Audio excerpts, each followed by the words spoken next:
All right, it's KevinSvensonCrypto, where we defy tyranny. Wanted to do a quick update.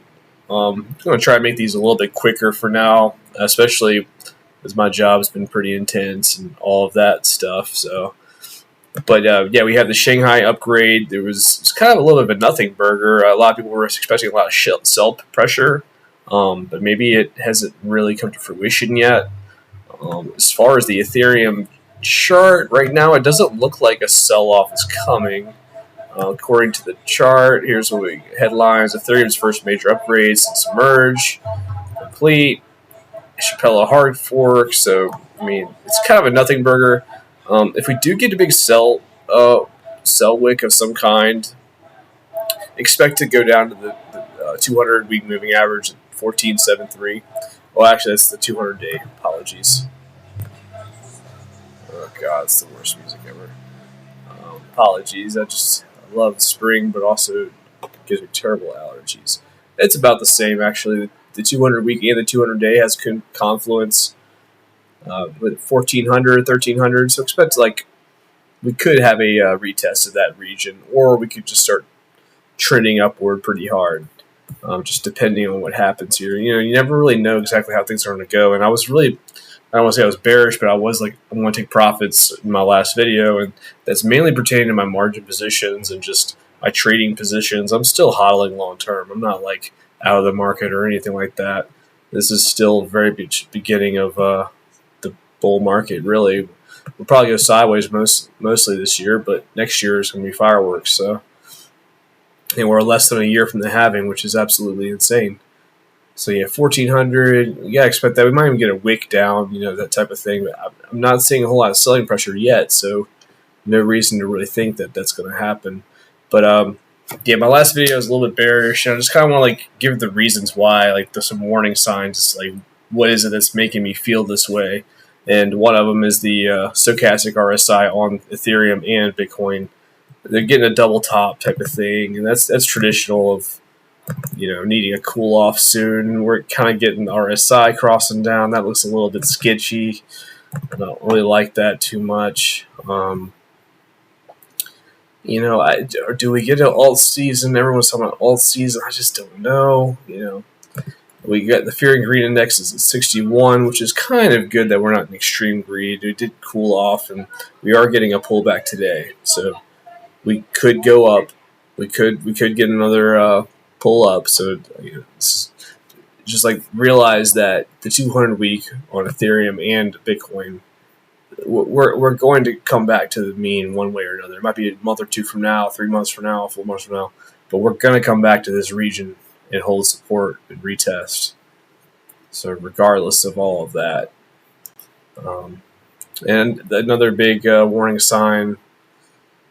Well, actually, we'll look at the 4 hour really quick because I was seeing a development here. This is Ethereum, and we are making a little bit of a wedge here, a little bit of a rising wedge. It's nothing completely. It could be just a parabolic kind of situation, but it's looking a little bit sketchy. I left my mouse. It's just not the best. We are having declining volume as well, and we did get a big spike here, but it's not that great. Look at the daily. Yeah, it looks a little bit more evident on the daily.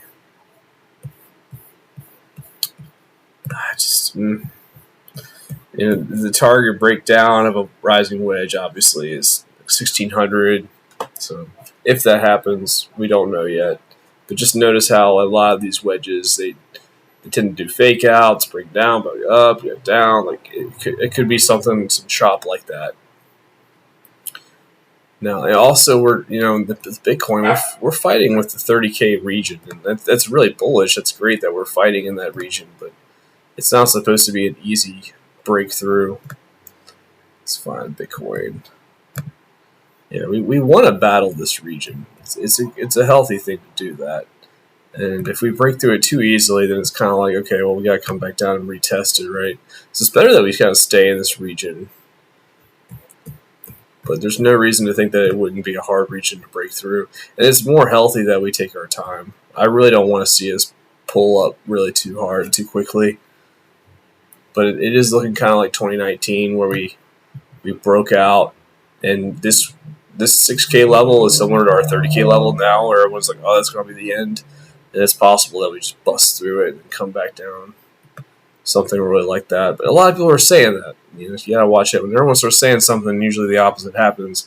Personally, I think it'd be really good if we just kind of went sideways for a while, but I don't know. I mean, everyone's talking about recession and stock market, and we haven't seen that big pullback yet with the stocks. So maybe we do run really hard, and then summer or early fall we get like a big drop to come back down. It's very speculative. I don't know. I'm just guessing. I'm just a dude on the internet trying to make sense of all of this data.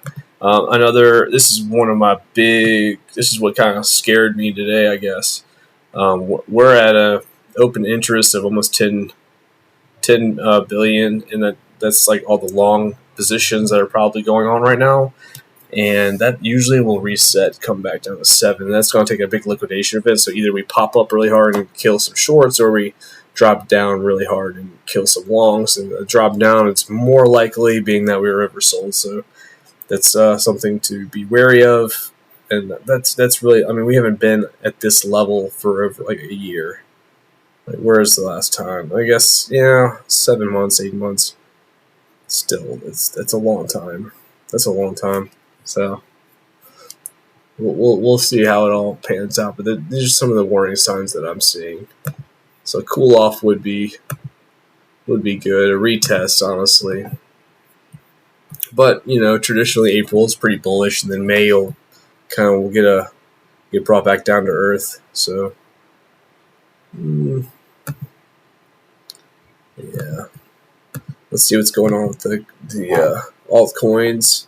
Yeah, we did get a big pullback today. I don't know what's going on with FTT.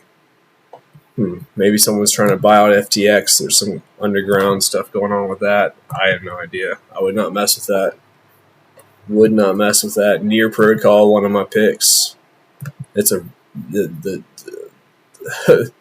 the risk reward ratio on this one is just insane. Like it had an all-time high of $20 or something like that. So a 10x just to all-time highs. That's awesome. Just kind of a lot of blood, really, in a way. I mean, not blood, but it's just nothing to really brag home about. All right, let's see. Go back to 30K. Yeah, I mean, we could keep going on up. I on the 4 hour looks somewhat healthy. The daily, we're starting to max out on the stochastic. I don't know. We're running out of volume too a little bit.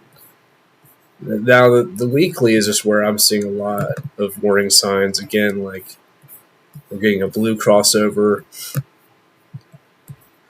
over the red. That's gonna be bearish, and just we're starting to get into the oversold, like really close to oversold. Once we get in here, I'm definitely taking profits aggressively. But we're at this previous resistance line right here, which we had head and shoulders and then pulled back down really hard.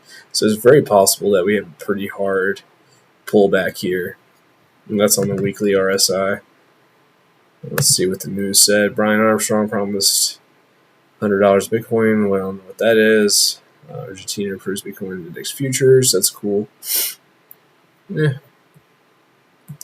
Well, there's just some of the warning signs. I'm still sticking by with, I think a pullback's coming at some point. We're going to come back to that reversion to the mean at the 200-week moving averages. 23, 24K at Bitcoin, and then 1,400, 1,200 maybe with Ethereum. And they could wick down further, so you can't just bank on it. But that's going to be it for me today. I might check in tomorrow, but hang in there, keep hodling. There's some really great deals out there. And we'll see about altcoin season. I'm not too convinced of it. All right, peace.